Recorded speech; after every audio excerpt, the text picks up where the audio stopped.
I'm still wiping the egg off my face because I was the one person in the parliamentary debate who actually criticized the Indian position at the time, back in February 22, on the well-worn grounds that Espen will understand, because he and I talked about all this in my UN days, that there was a violation of the UN Charter, that there had been a violation of the principle of the inviolability of borders, of the sovereignty of a member state, namely Ukraine, and we had always stood for the inadmissibility of the use of force to settle international disputes. And all of those principles, I said, had been violated by one party, and we should have condemned it.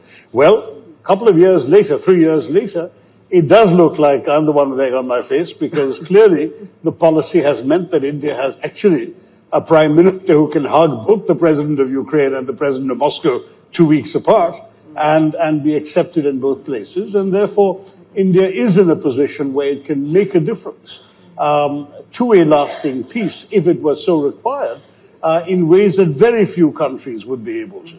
And it's partially, again, going back to some of the things that Stephen Harper and Espen said, distance helps. The fact that we're not in Europe and we're not directly, one way or the other, threatened or benefiting from any change in territorial borders, for example, that helps. The fact that the two parties seem to be ready to agree to peace. The fact that there would presumably be some very serious international backing for an international peacekeeping venture.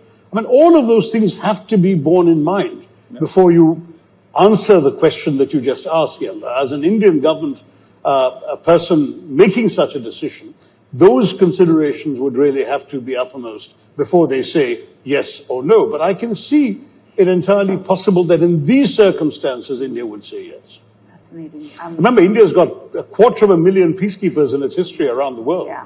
It's participated in, God knows, 49 peacekeeping missions, I think, in its history. So this is a country with an extensive record of having gone out to places far removed from India's direct interests in order to serve the cause of peace. Yeah. So why not?